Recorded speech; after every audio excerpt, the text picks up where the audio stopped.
Para formar e pôr em ação fisioterapeutas de excelência nas UTIs, está entrando no ar mais um episódio do podcast UTI Informa e Ação. Eu sou o Sancler Bernardes, fisioterapeuta intensivista, e você pode conversar comigo no @SanclerBernardes. Olá pessoal, sejam todos bem-vindos para mais um episódio do nosso podcast. Eu sou a Débora, fisioterapeuta intensivista, e você pode me encontrar no @movimenta_UTI. E juntos você pode nos escutar na sua plataforma preferida, no YouTube, no Spotify. O importante é acompanhar, escutar, conversar, discutir e compartilhar. Curtir, compartilhar e etc. E hoje a gente está, nesse mês de comemoração, né? Esse mês de setembro para a gente é um mês de comemoração. A gente comemora 2 anos no ar com podcast, né? Um tempão, toda semana aqui, ó, trazendo conteúdo, trazendo discussões, né? E aí a gente está no mês de comemoração. E como sempre, a gente no mês de comemoração tenta fazer alguma coisa mais especial ainda, né? Do que normalmente a gente já tenta entregar, né? E aí, né, Sancler, a gente já teve nesses 2 anos tanta gente legal que participou com a gente. A gente já teve, principalmente, o Gui e a Amanda, né, a Amanda foi, né, uma paciente minha, o Gui um paciente seu, que estiveram na UTI e trouxeram a experiência deles, né, como pacientes ali, né, na UTI. E aí, até quando a gente teve o episódio do Gui, a gente comentou, né, sobre, como será que sua mãe se sentia, né? E aí a gente estava com essa vontade de trazer alguém para falar sobre a família, né, dentro da UTI, né? E aí a gente está aqui com um episódio super especial, com uma convidada super especial, que é a Daniele. Eu já vou dar espaço para ela se apresentar, mas primeiro eu queria agradecer por você ter aceitado o nosso convite. A gente está muito feliz com a sua participação aqui. Eu conheci a Daniele através de 2 amigas em comuns, né? Na verdade, a Renata, que estudou comigo, e a Natália, que também estudou comigo. A Rê conheceu a Dani, aí a Natália conheceu a Dani por intermédio da Rê, né? E aí elas sabem, aliás, um beijo para as duas, elas sabem o trabalho que a gente faz na UTI e aqui no podcast. E aí a Dani vai falar daqui a pouco. Quando ela lançou o livro, a Renata... engraçado que eu ganhei 2 livros dela. Olha que bacana, porque as duas compraram para mim sem se conversar. Então, foi muito engraçado, porque a Renata veio para São Paulo, né, que ela é de Fortaleza, e aí a gente marcou de se encontrar, e aí a gente se encontrou todo mundo, a Renata, a Natália, eu, e aí chegou a Natália assim, olha o que eu trouxe para você. Aí era o livro da Dani. E no mesmo dia ainda entregaram? No mesmo dia, no mesmo encontro. Aí eu, obrigada, né? Aí daqui a pouco chega a Rê, que tinha chegado de Fortaleza. Olha o que eu trouxe pra você. Aí eu falei, obrigada. A Nath também já me deu, assim. Então foi super legal, né? E aí eu falei, bom, eu li o livro, né? A gente vai falar mais sobre isso. E aí eu falei, bom, a gente precisa convidar a Dani para vir conversar com a gente. Então, obrigada por estar aqui com a gente. Eu queria dar esse primeiro espaço para você se apresentar, porque aí tem uma questão da família, né, que é o que a gente gostaria, mas tem um plus aí na presença da Dani aqui com a gente também, tem um né? plus aqui. Fique à vontade, Dani. Primeiro eu queria agradecer o convite, eu realmente fico muito alegre e honrada por poder participar e conversar sobre um tema que realmente me toca, né, no lugar de afetividade também. Então, meu nome é Daniele Santiago, eu sou fisioterapeuta, mas aqui eu estou como mãe, né? Sou mãe de 3, tenho 3 filhos, uma mais velha que tem 14 anos, o Emanuel de 8 anos, e uma bebê que tem síndrome de Down, é cardiopata, e tem 2 anos, e ela que passou mais tempo na UTI, né? Passou um bom tempo, na verdade, a gente passou em torno de UTI e enfermaria quase 9 meses. E foi essa experiência com a Tereza na UTI que me fez escrever o livro, Um Café na UTI, né, que chegou aí nas mãos da Débora, que eu espero que ela tenha gostado, e que foi essa experiência que me fez, né, mudar algumas coisas, ter algumas perspectivas. Realmente, como fisioterapeuta, eu nunca trabalhei com UTI, nunca foi minha vivência, sempre trabalhei com paciente ambulatorial, com neurofuncional adulto, então realmente não era a minha vivência enquanto profissional. Mas, enquanto mãe, foi uma experiência enriquecedora, posso dizer, desafiadora, mas também muito rica. Ô Dani, e você tá falando de Fortaleza agora, né? Só para o pessoal entender onde você tá. E você dá aula aí, né? Como você trabalha, ou trabalhou como professora. Isso, sou professora de um centro universitário, a Uninta, aqui em Fortaleza, e a minha experiência, na verdade, é mais docente mesmo. Eu sempre trabalhei com ambulatório, mas um ambulatório dentro da própria faculdade. Trabalhei muito tempo no interior aqui de Ceará, no Sertão Central, e agora que vim para Fortaleza também trabalhando como docente. A minha vivência é mais como docente no atendimento neurofuncional adulto, dentro da realidade também da docência, a maior parte do tempo. Legal. Seja muito bem-vinda, viu, Daniela? É um prazer ter você aqui com a gente e podermos conversar um pouco sobre, como você disse, essa experiência, né, que a gente imagina o quanto, né, quem não passou imagina o quanto ela é difícil, mas que ao mesmo tempo ela pode ser enriquecedora, e aí de antemão já coloco que a Daniela também está no Instagram, né, Daniela?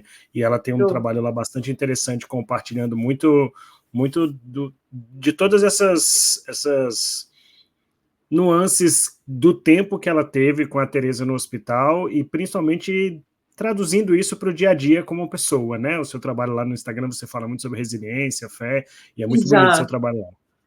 Exato, a minha comunicação mudou. Eu tinha um trabalho no Instagram antes mais voltado para neurofuncional mesmo, para fisioterapia neurofuncional. E aí, com toda essa mudança, acho que foi direcionando de outra forma, né, a minha forma de me comunicar com as pessoas e de encontrar sentido naquilo que eu estava fazendo também, buscando resgatar essa esperança, né, essa fé, quando a pessoa está vivendo situações mais delicadas, mais desafiadoras. Então, mudei um pouco a forma de me comunicar, embora o meu trabalho formal, né, ainda seja com a fisioterapia, né, como docente de fisioterapia. Ô, Dani, e começa contando então um pouco pro pessoal, assim, né? Eu sei que a sua história é bem longa, né? Imagino, né, quem lê o livro consegue acompanhar, mas conta assim de uma maneira resumida, só para todo mundo entender assim o que aconteceu, né? O que aconteceu com você, quem é a T, né? Quem é a Teresa, e de uma forma muito resumida assim tudo que vocês passaram, porque depois eu até quero comentar de alguns episódios específicos que você fala no livro. Tá ok. Então, a Teresa, ela tem hoje 2 anos, né? No dia 19 de agosto. E ela, como eu falei, nos exames pré-natais, apontava que ela teria uma síndrome e uma cardiopatia. Então, quando a Teresa nasceu, ela foi imediatamente para a UTI neonatal na época, e já se falava, né, da cardiopatia, mas a gente não sabia a gravidade desse quadro, né, de cardiopatia dela. Ela ficou em oxigênio por algum tempo, né, mas só com o catéter. Depois ela conseguiu ficar em ambiente, ficou super bem, só que ela fazia o uso da sonda de alimentação, porque ela não conseguia realmente mamar, não conseguia. E aí, muito tempo da UTI neo, ela ficou bem, estável, só que precisando ficar lá por conta dessa questão mais da alimentação e, às vezes, um ou outro desconforto, mas a maior parte do tempo ela estava bem.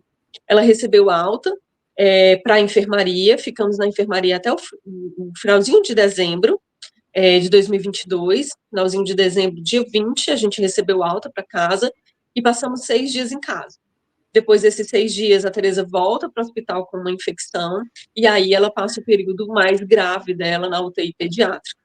E aí, nesse período, logo depois, a gente internou dia 26, no dia 29, eu acho, se eu não me engano, ela teve que entubar. Ela estava, nesse tempo, com um quadro de plaquetopenia muito severo, então ela transfundia com muita frequência, a cada 2 dias, praticamente, ou transfusão de plaquetas ou transfusão de hemácias.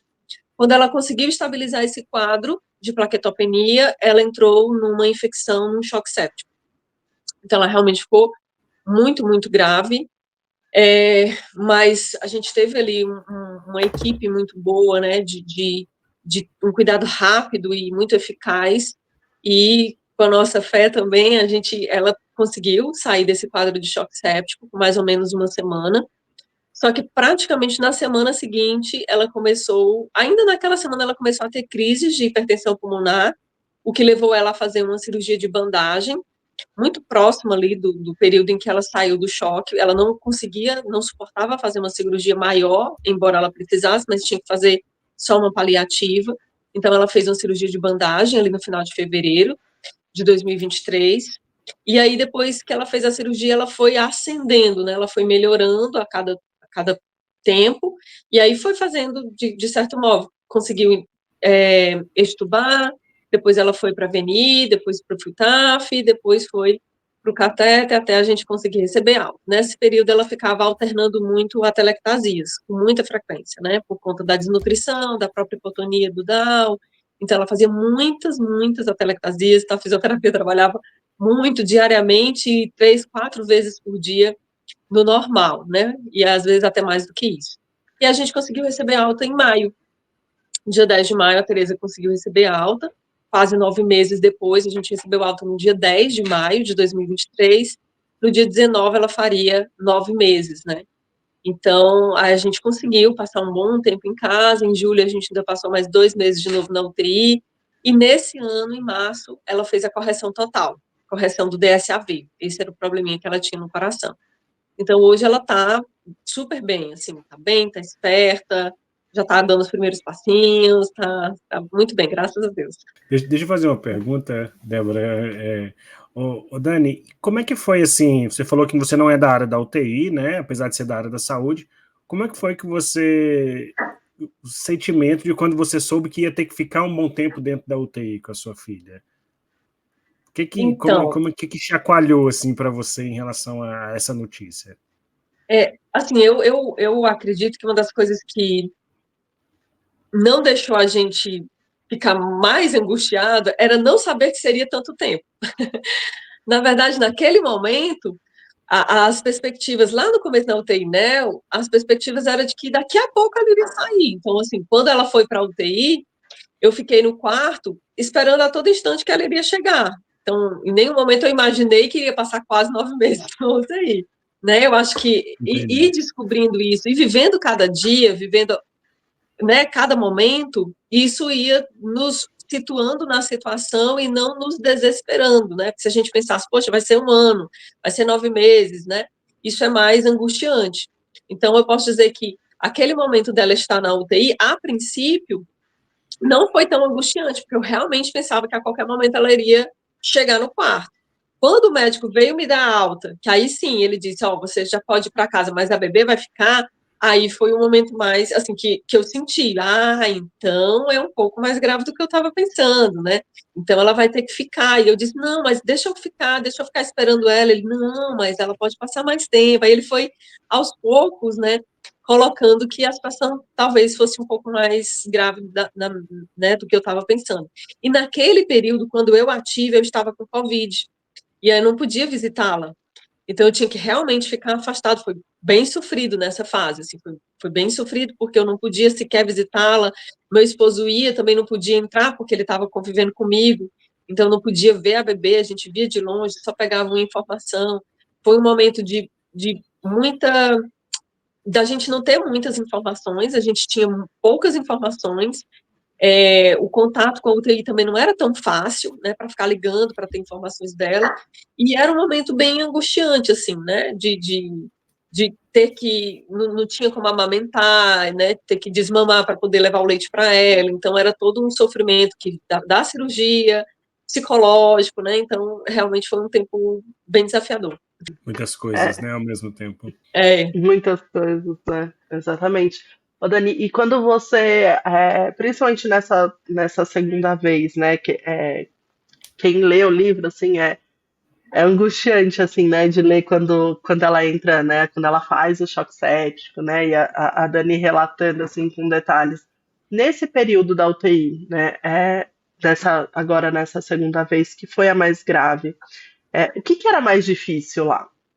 Em todos os aspectos, assim, porque a Dani fala no livro, por exemplo, né, Sancler, da questão de tomar banho, né, de às vezes assim, eu saio ou eu não saio do quarto, né, e ao que parecia, né, era uma vontade de sair, né, uma vontade não, uma necessidade talvez de sair daquele lugar, mas um medo de se eu sair acontece alguma coisa justo naquele momento, né, você sabe que eu tava, a UTI que eu fico é uma UTI adulto, né, mas a gente recebeu um menino de 14 anos, faz algumas semanas, né? Ele não tá mais lá, que veio por uma questão também neurológica e foi um susto para a família, enfim.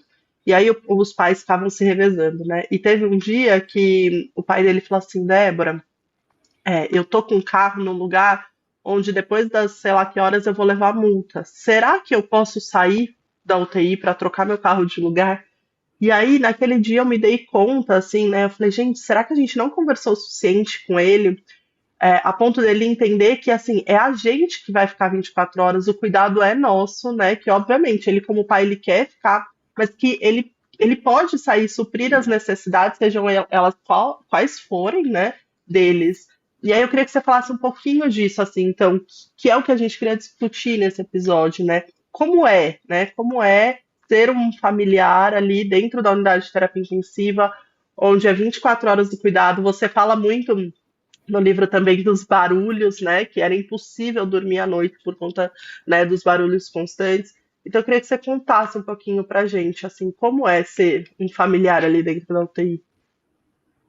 Assim, a gente tem noção de que pode sair, né? Eu pelo menos tinha, né? Eu e meu esposo, às vezes a gente saía e não ficava, né? Ninguém, nem eu, nem ele, né? Em alguns momentos a gente deixava com a equipe. Mas até a estrutura, eu não sei como é em todas as UTIs, mas até a estrutura, porque é um quarto, né? Então é um quarto que tinha um sofá, o leito da Tereza, uma televisão. Então é uma estrutura que se não tem ninguém ali, a sensação que dá é que ela está sozinha, né? Embora a equipe esteja lá, mas lá dentro do quarto só está ela. Então, embora muito tempo ela tivesse sedada, embora ela fosse muito bebezinha, ela não sentisse falta, é estranho você deixar ela sozinha, assim, é uma sensação estranha de assim, eu tenho que estar aqui, é minha filha, então é o meu dever estar aqui com ela. Então era muito, a gente saía de vez em quando estava muito cansada, muito exausta, a gente saía. Mas a maior parte do tempo realmente era praticamente morando, dormia, acordava, tomava banho, né, dentro, levava a mala para dentro do hospital para ficar lá dentro. E assim, a gente ia se adaptando, né? Eu acho que o ser humano ele é muito se adapta, né? Tinha os momentos mais difíceis, né? Mas tinha momentos que era até já bem acostumado, assim, acordava de manhãzinha cedinho, já que à noite você não dormia bem, então eu meio que ficava esperando o dia amanhecer. Então amanhecia, ia, tomava um banho quente, né? E tomava o café, conversava com as outras mães, né? Relaxava um pouco ali, ou então ia para o solar, tomar um banho de sol.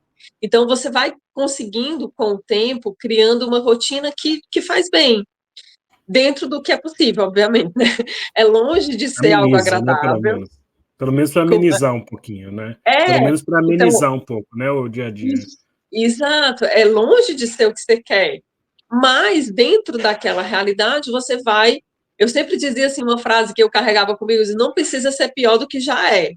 Então já está ruim, não precisa eu fazer pior do que o que já é. Então o que eu podia fazer para ir diminuindo esse mal-estar, a gente ia criando. Então criava um momento com as mães, da gente pedir um bolo ou pedir uma pizza, né? Eu e outras mães que também passavam muito tempo lá. A gente conviveu com mães que passaram tantos meses quanto eu, algumas ainda ficaram, outras saíram ou o bebê faleceu, alguma situação assim, mas a gente conviveu muito tempo, né? Então a gente ia criando estratégias para ser menos sofrido, né? E aí, à medida que você vai estando mais tempo, que você vai pegando mais o jeito com a equipe, então eu ia percebendo, então pode não mexer nela de madrugada se ela estiver dormindo, porque tem a rotina, né, da equipe, que tem que checar os sinais a cada 2 horas. Poxa, mas se ela está dormindo, não mexe com ela não, deixa ela quietinha, deixa ela dormir, né, porque às vezes na verificação dos sinais ela acordava e aí demorava para dormir de novo, e ela estava bem. Então, assim, se ela está bem, não mexe com ela, deixa ela quieta, deixa ela dormir, né, fazia bem para ela e para mim também.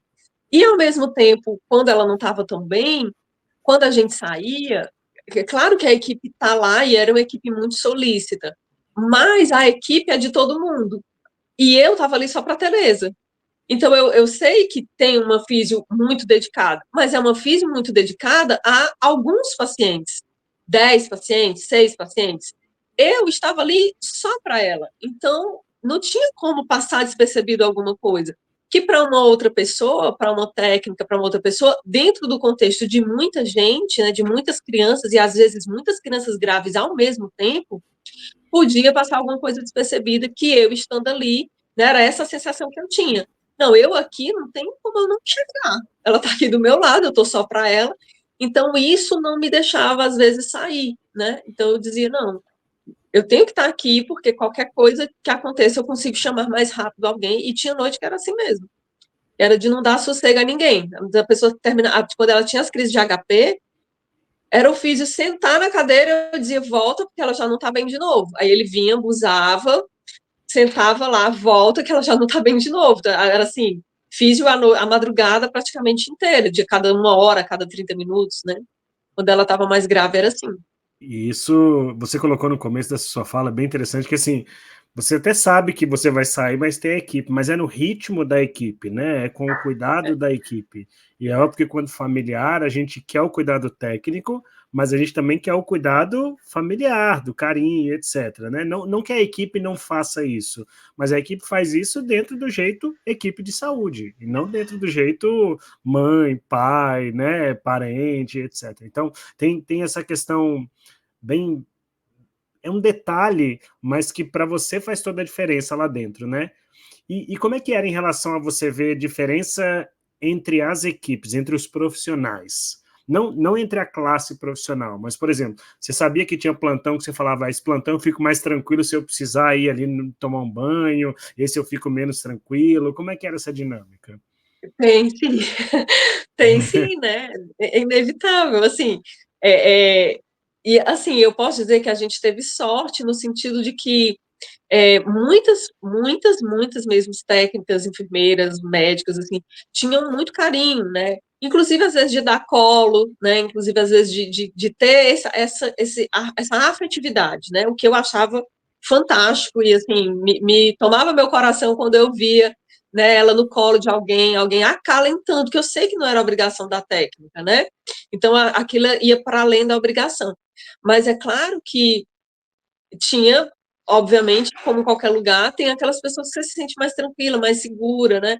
Eu lembro que uma vez eu cheguei e tinha uma determinada técnica, mulher, se eu soubesse que era tu, eu nem tinha vindo, que eu tinha ido em casa tomar um Tirado banho, esse dia para fazer outra coisa, né? e aí eu voltei à noite para dormir com ela, e quando eu cheguei era uma técnica que eu confiava muito, aí eu disse, poxa, se eu soubesse que era tu, eu nem tinha vindo, mas já estou aqui, vou ficar.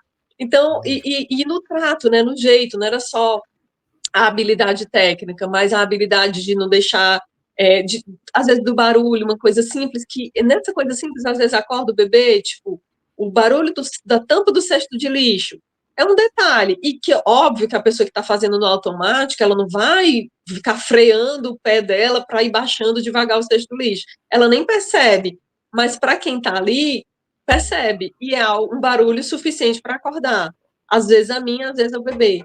Lavar as mãos dentro do quarto, é óbvio que a gente quer que lave as mãos, mas quando é feito dentro do quarto, também só o barulho de retirar o papel ali para enxugar as mãos também é barulho, que parece não ser, né? No dia a dia não é um barulho que chama a atenção, mas dentro do ambiente fechado, às vezes da noite e tal, é um barulho considerável, que junta com o barulho da comida que acabou, que junta com o barulho do antibiótico que acabou, que junta com o barulho da saturação que caiu.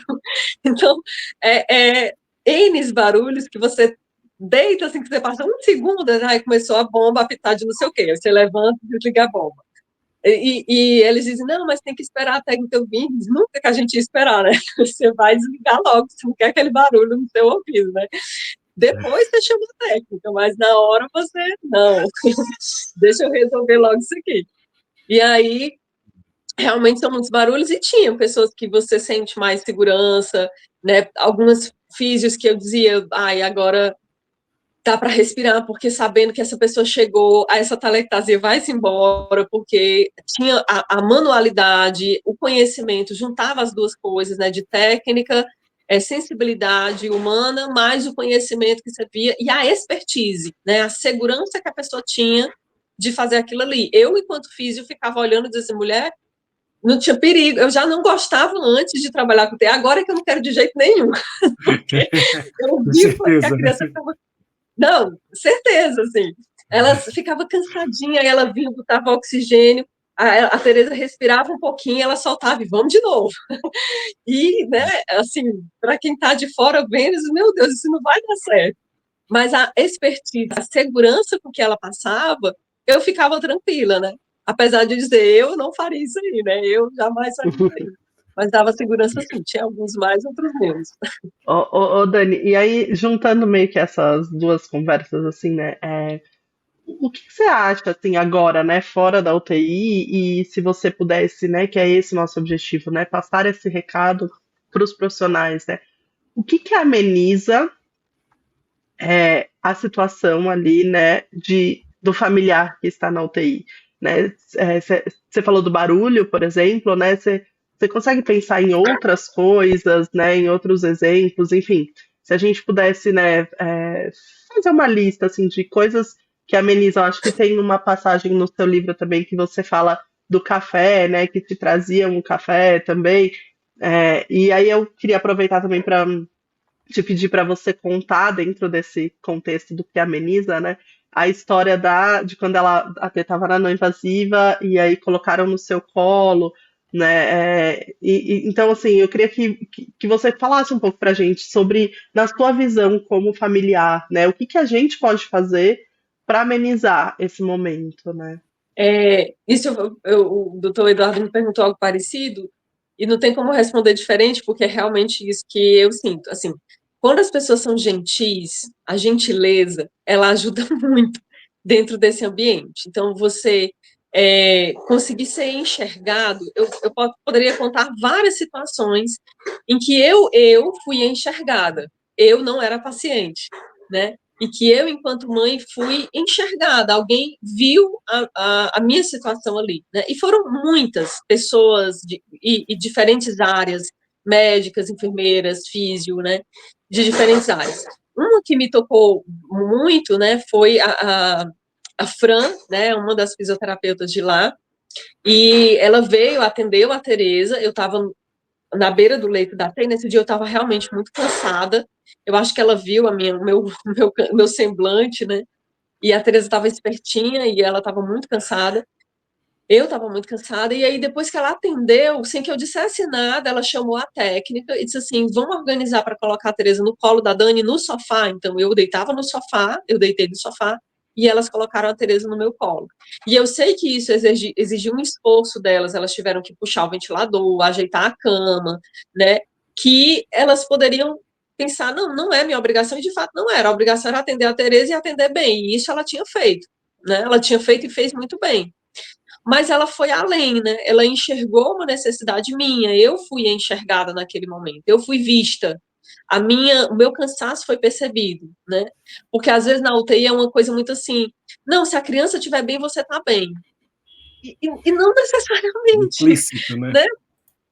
Porque eu também existo, né? Assim, eu enquanto mãe, eu enquanto pessoa, né? É óbvio que ela estando bem, eu estava melhor, mas isso não tirava o meu cansaço, o meu sono, o meu estresse, a minha vontade de estar em outros lugares, né?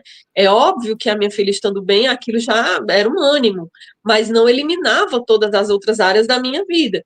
Então, assim, quando a gente é visto, quando a gente é percebido, né? Eu me lembro que uma outra vez, uma das cardiologistas, a doutora Isabel, a Tereza tinha, acho que foi num dia que ela estava malzinha, e ela disse, olha, Dani, pode ir para casa, vai tranquila, que se for preciso eu durmo aqui no seu sofá, para ficar pertinho da Tereza. O que ela precisar, te dou meu número do celular, e me deu o número dela, e eu mandei eu digo, doutora, não se preocupe, eu não vou ficar aperreando, eu não sou de aperrear, eu só vou mandar uma mensagem só para saber como é que ela tá. E assim eu fiz, né? E eu também era muito respeitosa com a equipe, né? Eu acho que foi uma troca legal, porque eu também nunca entendi que eu estava no hotel, então ninguém tinha que atender todas as minhas necessidades, porque eu não estava no hotel, ali era uma UTI. Eu também nunca achei que minha filha era a única naquele lugar, porque algumas mães às vezes não entendem muito bem que existem outras crianças ali, então elas querem ser atendidas na hora que elas precisam, e não é assim, porque ali é um lugar de muitas crianças que precisam, né? Então eu acho que foi uma troca, porque eu também, digamos que eu me comportava direitinho, e aí a gente se dava bem, né, nessa relação, porque eu também entendia o lado delas, eu também entendia a situação ali da equipe, né? Então a gente fazia uma troca legal. Então foram várias, assim, teve essa dessa médica, teve a Fran, teve uma outra médica que teve um dia que eu estava tremendo de frio, a Tereza estava muito ruimzinha, juntou o nervosismo com o frio da UTI, que é um gelo congelante. E eu estava tremendo, a médica veio, a doutora Annalise, ela veio, me abraçou, me chamou para um cantinho e a gente foi conversar, e a gente ficou lá conversando, eu chorando e ela me ouvindo. Né? Então, sempre tinha um médico que trazia poemas para a Tereza, o doutor João, tinha a doutora Denise, que de vez em quando entrava, a gente ficava conversando outras coisas que não era de UTI, que era maravilhoso, né? Você conversar com alguém, porque ali maior parte do meu tempo, do meu dia, eu não estava conversando com meus amigos, com os meus familiares, era com a equipe. Então, a equipe era meio que minhas amigas, as pessoas com quem eu queria conversar sobre uma série, sobre qualquer coisa, né? Então, quando entrava para falar sobre outros assuntos, que não só ali de dentro, né, da UTI, também era muito bom, porque você acabava, né, se distraindo com outras coisas. Então, essa questão da gentileza, de ser enxergada, ser percebida, né? Desses pequenos gestos, né, de perceber ali o cansaço, de fazer uma coisa que às vezes dá trabalho, mas que vale a pena, ou uma enfermeira que dizia, Dani, vamos ajustar, e no dia que elas foram colocar a Tereza no meu colo, que a Tereza estava entubada, aí veio físio, enfermeira, técnica, todo mundo junto para tornar aquele momento possível, né, e elas mesmas faziam festa, e tirava foto, né, e fazia festa com aquele momento da Tereza no meu colo. Então você vai sentindo que você também tem valor ali dentro, que o seu filho não é só mais um, né, então isso é importante, né, porque cada pessoa que está sofrendo, parece que o seu sofrimento é maior do que todos os outros, né, a gente fica meio centrada no sofrimento da gente, né? O sofrimento, ele chama muita atenção para si.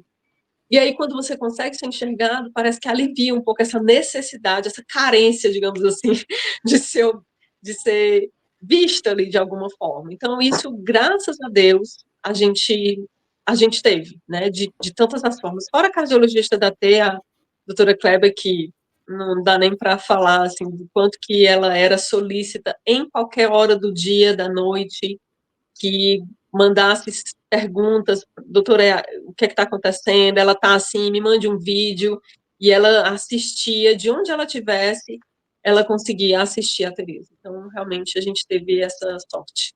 É importantíssimo a gente ouvir, né, você e pessoas que tiveram experiências semelhantes, nós quanto profissionais, porque é isso que molda o profissional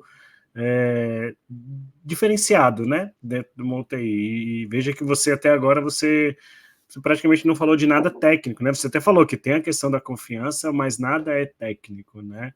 E é isso que muda efetivamente a jornada lá do paciente e dos acompanhantes.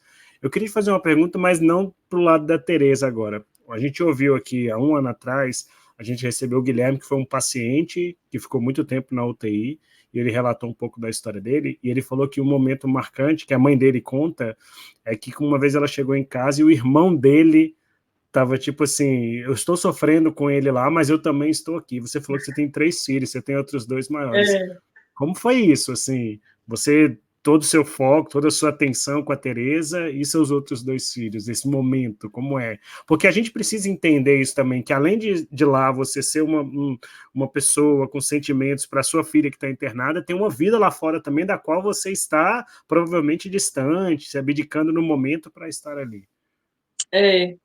Assim, os meninos, o Emanuel hoje tem 8, né, e a Clara tem 14. Então, assim, na primeira fase, eles quase não conviveram com a Tereza, né? Então, eles foram na UTI NEO muito pouco, né? E depois na UTI pediátrica eles foram algumas vezes. Tipo, no aniversário do Emanuel, a gente levou ele lá, né? Para ele ver a Tereza, para a gente fazer uma festinha para ele lá dentro da UTI.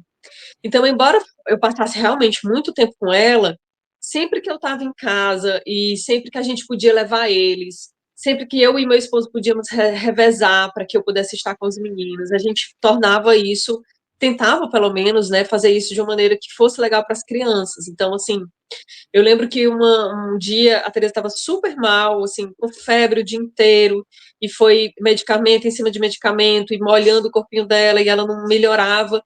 E esse foi o dia que a gente ia comemorar a festa do Emanuel. Então, eu cheguei da UTI direto para a festinha dele.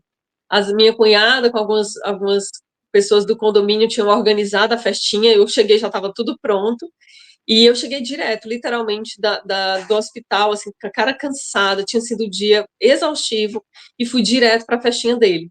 E ali na festinha, pronto, eu realmente tentava viver. Isso foi um grande aprendizado para mim nesse tempo, foi viver o momento presente, assim, estar presente no presente. Se eu não conseguisse fazer isso, as coisas não funcionavam. Né? Então, na hora que eu estava na festinha do Emanuel, eu me desligava, eu ria, eu brincava com ele. Então, naquele momento ali, eu estava para ele. Então, a gente fazia mesmo festa. Então, eu não ficava em casa triste, pensando na Tereza. A gente evitava ao máximo esse tipo de coisa, porque ia tornar ainda mais difícil para eles, porque já estava sendo difícil, né? Eles já não estavam com o pai e a mãe a maior parte do tempo em casa. E eles sentiam falta, sobretudo na segunda internação, porque aí eles conviveram com ela durante 6 dias, né? Aí eles tiveram mais contato, tudo girava ali em torno dela, ela ficava na cama brincando com eles. E eu me lembro que quando a gente chegou do hospital, a minha filha mais velha queria que todo mundo ficasse na cama junto, e ela começou a chorar. Ela tem autismo nível 1. E aí ela começou a chorar e dizia, eu ia me levantar para beber água, ela, não, mãe, fica aqui, vamos ficar todo mundo junto. Ela querendo todo mundo ali junto com ela. Então a gente começava a entender que eles sentiam mais falta do que o que eles expressavam. Eles não falavam tanto da falta, mas eles sentiam. E aí a gente ia tentando, né, nas estratégias que podia, levava bolo para comer no hospital com eles, tomava café da tarde lá com eles, né, ia tentando amenizar aquela situação que já era um pouco delicada, né. O Emanuel sem entender muito, a Clara entendendo já um pouco mais, mas assim, eu acho que a gente conseguiu, pelo menos nos esforçamos para fazer da melhor forma possível, de modo que eles nunca tiveram ciúmes ou eles nunca expressaram que ela era um problema ou que ela estava tirando a mãe e o pai de dentro de casa. Eles nunca expressaram nenhum tipo de resistência a ela, nunca. Então, acho que a gente meio que acertou nisso aí, né? Ô, Dani, mas engraçado, né? Que o Sancler perguntou e eu ia fazer a mesma pergunta sem a gente combinar, porque eu também lembrava da história do Gui. E aí você falou das crianças, mas e você, né? E a Dani no meio disso tudo? Porque assim, você já dava aula, né? E aí você teve que parar. E aí, de repente, você vê a sua carreira parada, né, estagnada, e aí de repente você tem um filho aqui, outro filho lá, né?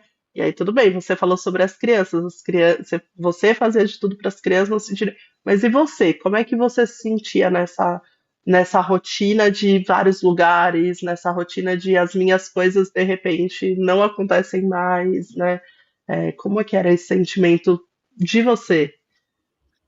Débora, foi tanto tempo que deu para sentir um pouco de tudo. Acho que tinha momentos em que eu estava mais para baixo, assim. Eu me lembro que uma vez eu perguntei para a médica, né, para a doutora Kleber, eu disse, doutora, quando é que isso aqui acaba, né? Parece um labirinto, cadê a porta de saída, pelo amor de Deus? Porque a gente roda, roda e não acha saída, né? Então, quando a gente pensava que a Tereza ia passar 7 dias sem ter uma febre, ela tinha febre, e a gente estava esperando para a cirurgia. Isso antes do choque séptico. Então, assim, tinha hora que parecia um labirinto mesmo, a sensação era essa, não tinha outra, assim, você andava, andava, andava, você diz, meu Deus, eu nunca vou sair daqui, isso aqui vai ser, não tem jeito, né? E aí tinha dia que era realmente exaustivo, dava vontade de sair de lá correndo, assim, eu lembro que teve um dia que eu liguei pro Glaucio, Glaucio, pelo amor de Deus, venha pra cá, porque eu não suporto mais passar um segundo aqui dentro desse hospital, não aguento, não suporto barulho, não suporto mais cheiro, não suporto mais ver gente, eu quero sair daqui. Então, às vezes, estava nesse momento mais delicado, e às vezes estava mais tranquilo também, assim, como eu digo, foi tanto tempo que deu para sentir de tudo, deu para sentir essa baixa, assim, esse momento mais, de ficar mais para baixo, mais deprimida, mas também tinha dia que eu estava mais animada, né, que eu conseguia brincar, que eu conseguia brincar com a Tereza, ou com a equipe, né, com as outras mães, que a gente conseguia rir, né, que eu conseguia sair do hospital para encontrar com minhas amigas. Eu me lembro demais nesse dia que eu saí para almoçar com as meninas, porque a gente riu, eu ri e chorei, assim. E aí eu ficava dizendo, meu Deus do céu, se alguém me ver aqui, souber que eu tô com a filha no hospital, eles vão achar que eu sou a pessoa mais indiferente do mundo. Como é que pode mamãe estar aqui achando graça, né? E com a filha na UTI. Então, parecia tão absurdo aquilo ali, mas só Deus sabe o quanto que aquilo ali era necessário para eu voltar para a UTI e me manter equilibrada, né? E me manter serena, e não sair gritando com todo mundo, e não sair surtando, né? Então, eu ia também criando as minhas estratégias, tanto de criar esses espaços para me divertir de vez em quando, obviamente, quando a Teresa estava melhor, nos momentos mais críticos, não tinha nem energia nem vontade de fazer isso, mas quando ela estava melhor, eu conseguia. E tinha ali as leituras que eu ia fazendo, eu sempre levava livro para dentro do hospital, então eu ia me alimentando disso, né, da fé, me alimentando de leituras que iam me ajudando a equilibrar mais a minha mente mesmo, de não me deixar me desesperar e nem ficar pensando como é que vai ser o amanhã, como é que vai ser a minha vida profissional. Eu não sabia como é que ia ser a minha vida profissional. Quando alguém me perguntava, eu dizia, não, eu não sei. Mas é um não sei o mais sincero possível. Eu realmente não sei. Né? Eu não sabia como é que ia ser, se a faculdade daí ia me querer, né, depois de tanto tempo. Eu não sabia como é que ia seguir, né? Mas eu confiava, né? Eu acho que nesse momento eu estava muito confiante na providência de Deus, né? Eu estou vivendo tudo isso e estou entregando nas mãos de Deus, porque literalmente não tinha o que fazer, né? Não tinha como deixar a Teresa lá e ir-me embora para viver minha vida, né? Então era aquilo que aquele momento me exigia e eu ia encontrando sentido naquele momento. Uma curiosidade, por que o título do livro Um Café na UTI? Por todos esses cafés que você contou, que às vezes eram momentos bons, às vezes momento com as mães, com seus filhos e etc. Exatamente, porque o café, eu sempre penso na mesa de café como um lugar que as pessoas conversam, que as pessoas são mais próximas, né? Eu acho que você não toma um café com uma pessoa, né, desconhecida, deve ser muito ruim você tomar um café com uma pessoa que você não tem nenhuma afinidade. Porque o café é uma hora de você conversar alguma coisa, né, de criar ali um vínculo. E aí o café era esse momento, embora fosse num copo de plástico e às vezes frio, mas às vezes a gente ficava procurando nos andar um café quente. No terceiro andar, vamos no quarto, vamos no quinto atrás de um café quente. Mas era um momento em que a gente sentava e compartilhava e conversava do filho, né, de cada uma, de como estava, ou momentos alegres, né? Então, em torno do café, a gente ia criando vínculo, a gente ia se fortalecendo, né? Então, eu acho que, por isso o café, a minha ideia era ter a sensação de que o leitor estava sentado à mesa comigo, tomando um café, e que a gente estava ali, e eu estava contando um pouco dessa história para ele. Essa era a sensação que eu queria que a pessoa que lesse tivesse. Eu estava ali conversando com ela. Dani, para ir terminando, e depois, né? A gente hoje, né? Como vou te explicar só porque não é sua área, mas talvez você já tenha ouvido falar sobre isso. A gente fala muito sobre síndrome pós-terapia intensiva, né? E essa síndrome pós-terapia intensiva, ela pode afetar a família também, né? Com questões assim de ansiedade, né? Hoje se fala da parte financeira, por exemplo, né? Daquele familiar que larga o emprego, né? Para acompanhar ali na UTI, que depois volta e de repente ele que era a principal fonte de renda da família, enfim. Então hoje a gente fala muito sobre o pós, né, UTI, para tentar entender o que a gente pode fazer na UTI para minimizar estresse pós-traumático, enfim. Teve alguma coisa, eu sei que lendo o seu livro fica muito claro o quanto você tentou e conseguiu, né, porque é uma lição o seu livro, transformar esses momentos dentro da sua fé, da sua espiritualidade, né, do que você acredita, mas mesmo assim, né, mesmo com essa sua capacidade, né, de ler os momentos, de transformar, quando vocês saíram, né, o que ficou, né? Ficou, de repente, às vezes um medo da Teresa voltar, né? Tem paciente que às vezes fala pra gente, eu não conseguia passar perto do hospital depois, eu não consegui ir para um ambiente fechado. Enfim, como é que foi esse pós-UTI de vocês? Assim, foi tranquilo? Você acha que foi melhor pelas experiências boas que você teve? Débora, eu posso dizer que foi tranquilo, assim, a única coisa que eu percebo é que a gente resiste a levar ela para o hospital. Tipo assim, se ela está com alguma coisinha, a gente liga para pediatra, tenta resolver de outra forma e evita levar para o hospital, porque eu sempre digo assim, se levar para o hospital é interno. Então, eu tenho mais esse receio em relação a isso, tipo, eu sei que ela, como ela ficou com o pulmãozinho, não ficou dos melhores, né, tanto que a cardiologista, olha, tira uma foto aqui desse raio-x, o raio-x de alta, porque em qualquer lugar que ela chegue, que faça um raio-x desse, internam ela. Aí ela tira uma foto disso aqui, que isso aqui é o teu parâmetro, tá certo. Então, eu tenho uma certa tranquilidade de lidar com as coisinhas que ela vai tendo, uma gripezinha, uma coisinha em casa e corro para pediatra. E evito ao máximo levar para emergência, para o hospital, porque eu penso assim, se levar interno. Então, é só isso, assim. Mas o hospital, eu passo, não me dá uma sensação ruim, me dá, eu não sei dizer, assim, eu lembro que tinha um prédio que estava sendo construído e a gente ficava vendo os trabalhadores construindo, e hoje ele já está construído, né?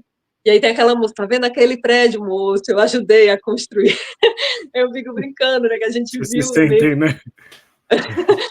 Foi tão longo o período que a gente foi meio que vendo também. Mas, assim, não ficou nada muito traumático, não. Eu acho que não ficou. Nem barulho, nem o ambiente fechado. Eu acho que eu fiquei mais com rinite por conta do gelo. Qualquer frio agora, hoje em dia, eu ativo uma rinite que antes eu não tinha. Mas, assim, do ponto de vista psicológico, eu acho que a gente lidou até razoavelmente bem, assim. A forma como a gente foi tentando interpretar os momentos lá dentro mesmo, né? E já resolvendo dentro da gente lá, né? Encontrando sentido, né? Buscando esse equilíbrio e mantendo a esperança como um norte de vida, né? Essa palavra esperança me pega hoje de modo muito, muito particular, assim. E, e que não ficou nada muito negativo, não. Nem com relação à equipe, nem com relação ao hospital, nem com relação aos médicos, com relação a nada. É para isso que a gente quer Ótimo, caminhar, né? graças Um a Deus. cuidado assim, né? Que amenize muito, né? As questões pós.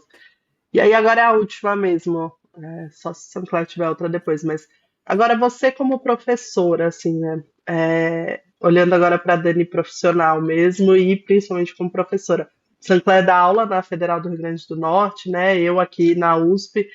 É, o que você acha que a gente pode passar para os alunos, né? Na formação dos alunos, ou na formação dos fisioterapeutas, né? Seja na especialização, na residência, para a gente construir uma profissão melhor, profissionais melhores nisso, no dia a dia, sabe? Para a gente chegar a esse ponto do familiar, do paciente serem efetivamente o centro do cuidado, né?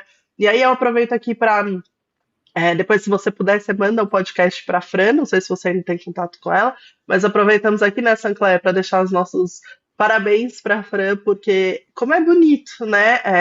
A gente ouvir, né? A gente ouvir de paciente, a gente ouvir de familiar depois o nosso nome sendo citado como uma coisa boa, né? Como olha, né? A Fran fez isso e isso mudou aquele meu dia, né? Então, parabéns, Fran, pela sua atuação. E acho que é esse o objetivo do nosso podcast, né, Sancler? É trazer experiências, trazer discussões que façam com que a gente tenha melhores atitudes, né, uma formação melhor, seja técnica, seja não técnica, mas que a gente impacte de uma forma positiva as pessoas através da nossa profissão, né?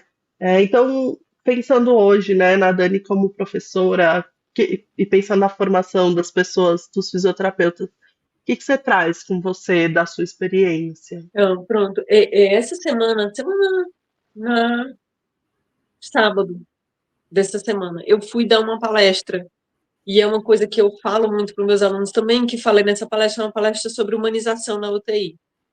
E aí, eu realmente acredito que humanizar, quando a gente fala humanizar, parece que todo ato que é humano é humanizado, teoricamente, né? Já que é feito por humanos, né? Mas é tornar humano. E tornar humano é um ato consciente, é um ato livre, é um ato responsável, é um ato a partir de escolhas, né? E aí eu falava para os meninos que a gente jamais pode ver o paciente, seja ele quem for, como como algo que eu utilizo para o meu crescimento profissional, né? O paciente ele não é uma escada, ele não é um trampolim para que a gente cresça, para que a gente seja visto, para que a gente seja remunerado, para que a gente seja, né, bem visto. Ele é o mais importante nesse processo, não eu, não a minha carreira. Quando a gente entende isso, a gente se torna um profissional melhor e aí, de fato, a gente cresce. Mas quando a gente inverte o olhar, quando eu deixo de olhar para mim e olho para o outro e ele se torna mais importante, aí sim eu consigo, de fato, crescer e me tornar um profissional de excelência e um profissional que vai crescer e que vai ser enxergado. Mas quando eu faço um movimento contrário, aí nunca vai funcionar, nunca vai dar certo. E que essa humanização, ela tem um tripé.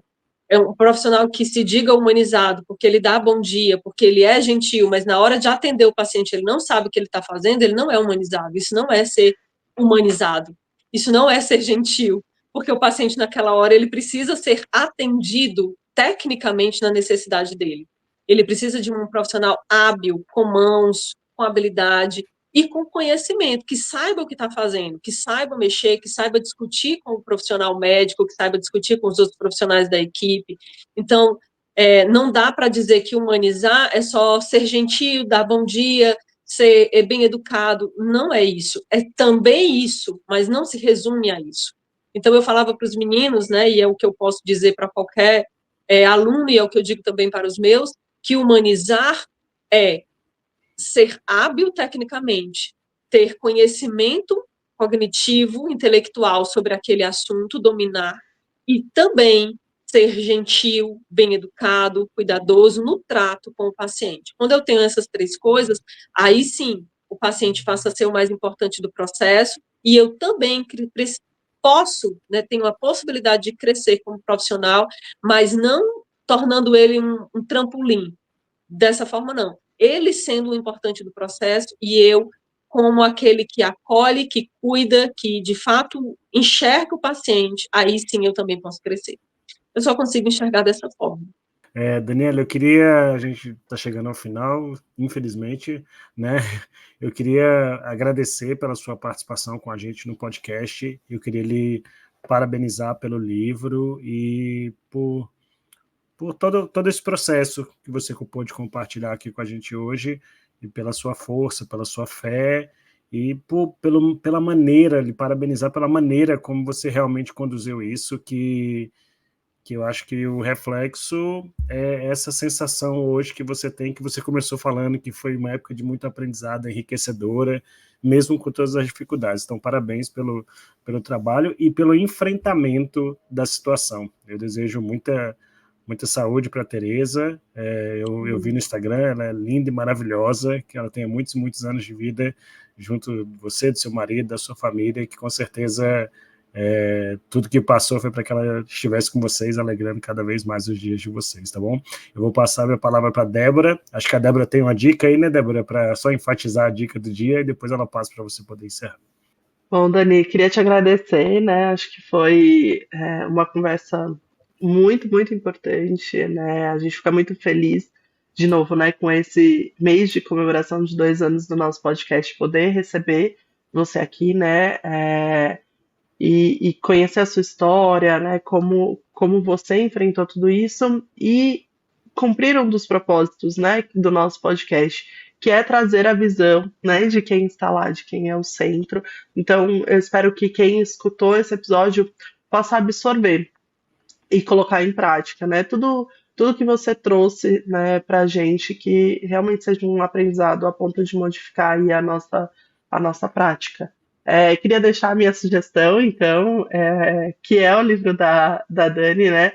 Vale muito a pena. Eu até postei outro dia no Instagram, ele tá todo riscado, que não dá, eu não tenho muita coragem de mostrar meus riscados, porque é um negócio assim completamente desalinhado. Mas ele tá todo riscado, né? Vale muito a pena a leitura. Eu queria te parabenizar pelo livro também. Eu já indiquei para várias pessoas, né, desde mãe, né, essa mãe que estava na UTI, até amigas que estão passando por situações difíceis, independente de ser mãe. Então, obrigado pela sua escrita, né? Acho que isso só enriquece todo mundo. E obrigado por estar aqui. Eu também espero que a T cresça em saúde e tenha uma vida aí muito feliz ao lado de vocês. Espero poder conhecer vocês, né? Para quem está escutando o podcast e não sabe, meu marido, né? A família do meu marido é de Fortaleza, então eu espero poder conhecê-los pessoalmente a próxima vez que eu estiver aí. E eu quero deixar aqui o final para você também se despedir, deixar a sua rede social, onde o pessoal consegue encontrar seu livro e te encontrar. Obrigada, Dani. Ai, gente, muito obrigada pela conversa, pela oportunidade. Realmente é um tema que me toca, né, num lugar muito especial, né? E aí eu achei fantástico a proposta de vocês, a proposta do podcast, vi lá todos os trabalhos que vocês já vinham fazendo antes, né? Todas as pessoas que já passaram por aqui, muito legal.